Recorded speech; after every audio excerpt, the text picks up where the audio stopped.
Folks. Now, if you were me, what would you do with something like this? Like, what do you do with this?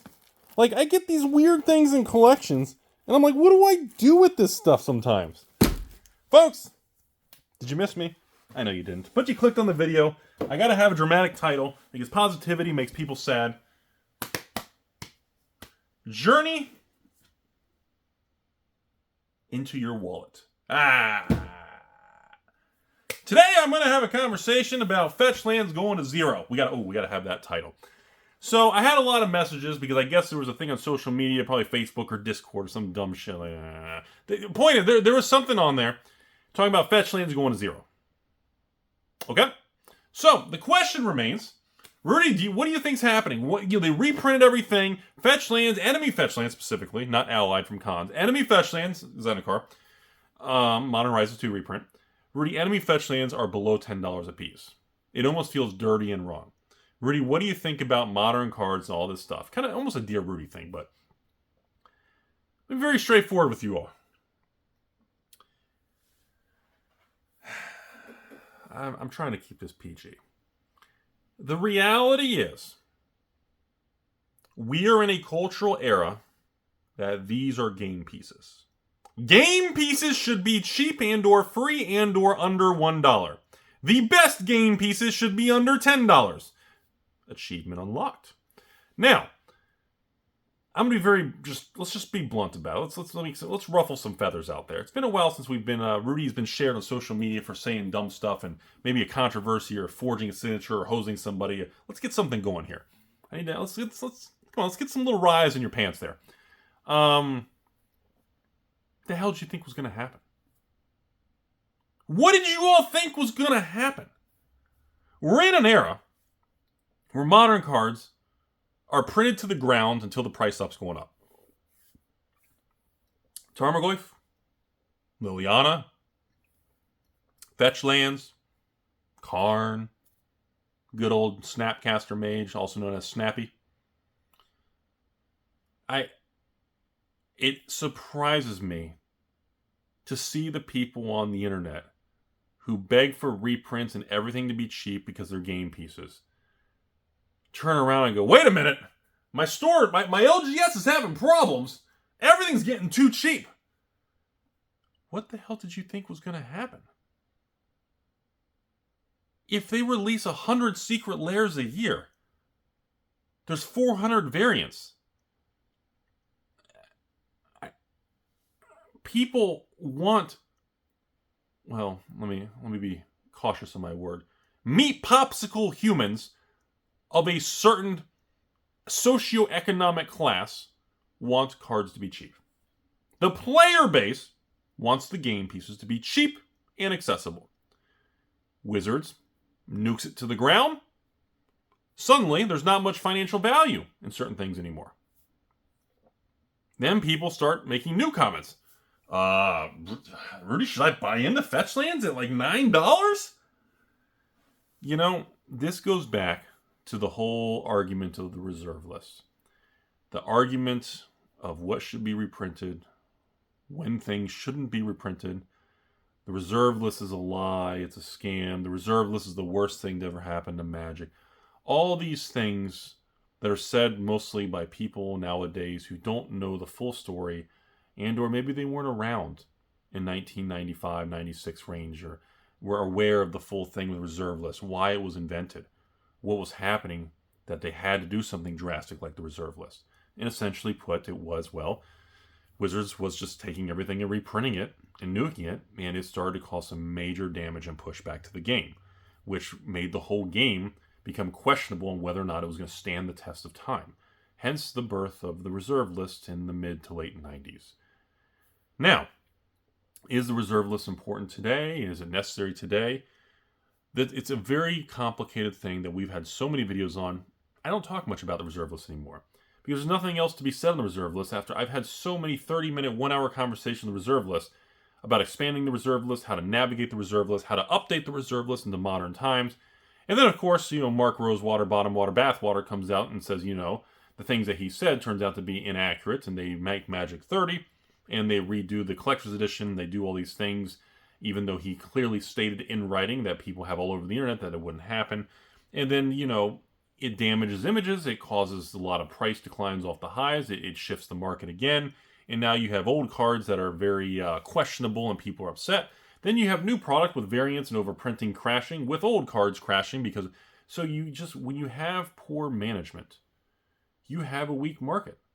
When you have a weak market, people leave. People sell, which snowballs the downward pressure. It also adds strength to other card games. Pokemon, Flesh and Blood, and of course some of these new startups, probably another direct competitor to Magic. More so, the closest competitor to Magic is going to be something like a Flesh and Blood and the new Sorcery coming up. Pokemon, Yu-Gi-Oh!, MetaZoo, Weiss, Final Fantasy, One Piece, or Lorcana, these type of games are not exactly like a Magic Destroyer thing, and no one's claiming that. But at the same time, when you have an entity or a corporation that can be kind of out of control or kind of loosey-goosey, Medusa with the snakes every which way, the reserve list serves a very important component to add a layer of protection between consumer and corporation. Now, whether or not that layer of protection can actually hold true in court, whether or not it really means anything, the spirit of this rule or law, these terminologies, it can be argued every direction for all day and all night till the end of time, which is why I don't really do it anymore. Because all that happens is if I talk about these topics, I get threats, death threats, patrons curse me out, other stores make videos, and it just becomes this turmoil thing that, quite frankly, after 7 years on YouTube, I just don't care anymore. If people hate the reserve list, well, you can't hate that Fetchlands are dropping below $10. That's really all there is to it. If you hate the concept of protecting and having card value on your game pieces, then you can't comment about when things crash and burn. If you're LGS, who specializes in selling, standard, Pioneer, Modern, Pauper singles, struggles to sell those singles, or their inventory is depreciating, and they have financial struggles or lay people off or go out of business or they didn't... I know what you're going to say. Well, Rudy, they should have ran their store better and managed their inventory better. Okay, well, at the end of the day, they went out of business. Every time LGS goes out of business, somebody loses their ass. A distributor loses accounts, less distributed product goes to that location, employees get fired, inventory gets nuked, it causes ripples through the system. Now, when we go through cruel summers like last year in 2022, and a lot of stores go out of business, well, you start to see substantial market distortions. That's, Rudy steps back on carrying standard draft boxes because everybody's selling at losses. The market becomes so bad, it's just, the people who can make it, like me, through no matter what the market does, I simply just step back and let you all duke it out and sell each other and dump each other's inventory of losses, and I just sit back and wait and eat my tacos. Now that things are good again in 2023 things are better. I don't want to say good. Word choice.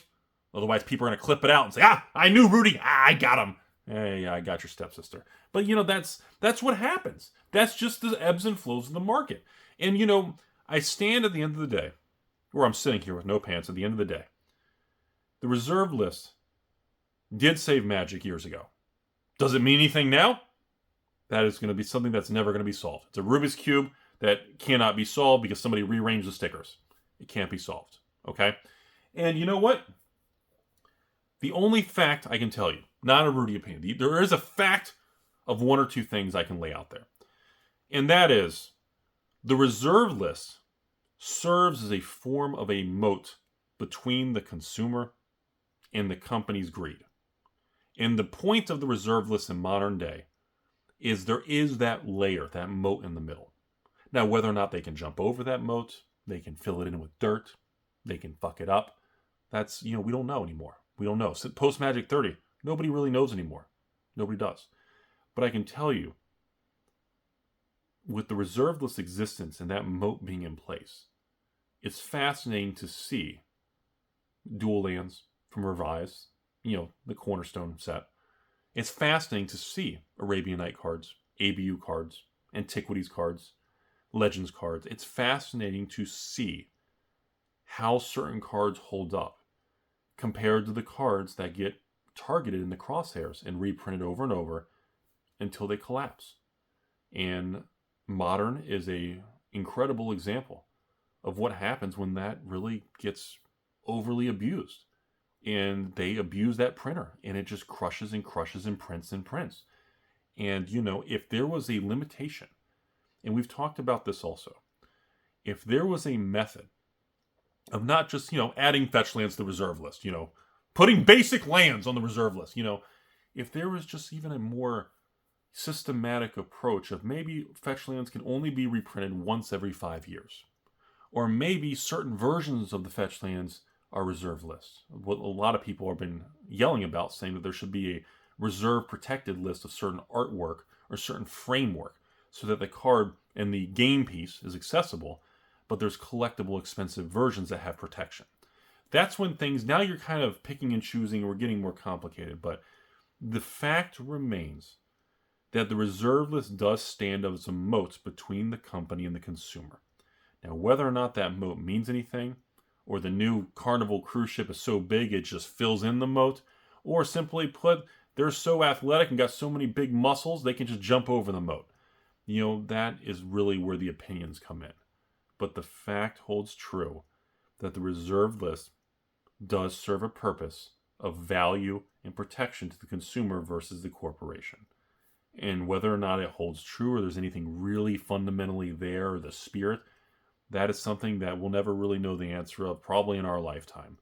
But I can tell you, when I see the continued erosion and deterioration of cards that continue to get endlessly reprinted, and eventually they can't take it anymore and the value just collapses, it reminds me of the reserve list.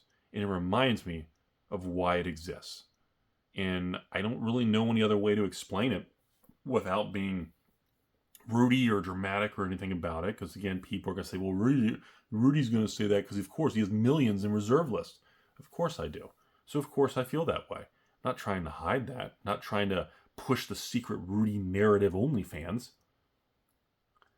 But that is, obviously I want there to be the same respect that I have towards the Rudy old cards, and I feel the same respect should be taken and placed into today's new products so that younger, newer Magic players coming to the market have the same protection and rights and respect that the old farts and fogies like me have towards my cards.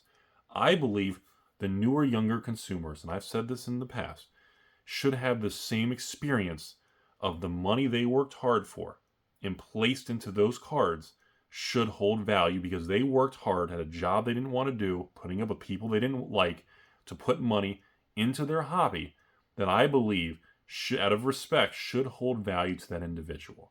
Because there's no worse sickening feeling than when a young Magic player who's maybe in their 20s, been in Magic for a couple years, put $5,000 into Magic, and they're going off to college, or they're starting their OnlyFans, or their Tumblr, Tinder, Grinder page, and they need to sell their $5,000 Magic collection.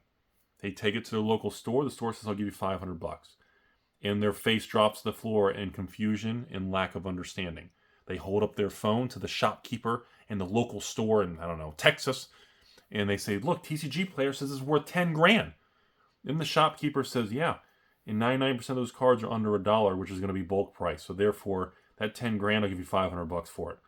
And then the person gets angry at the store owner, grabs their cards and storms out, leaves negative reviews, review bombs them, and then becomes a new Flesh and Blood player. I'm trying to lighten up the mood. Sorry to be too serious, everybody.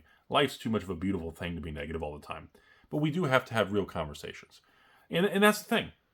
I believe, that would be something that if I ever had officially, or if I officially ever worked for Hasbro, one of the first things that I'd be adamant about on the direction of the company of Magic the Gathering and WotC, would be that I want new players' cards to hold value. I don't want new people working hard, putting thousands of dollars into cards, and their cards lose 99% or 95 or 92% of their value, and they have that kind of negative experience, and it makes them more reluctant to buy more cards. I would like to solve that and put more effort into that. No matter how people feel about game pieces and you shouldn't be turning a profit, and I don't care. I believe young people and players who put money into Magic the Gathering, the company should respect that money and value. That is my opinion. You can hate me all you want. Here's a picture of my penis.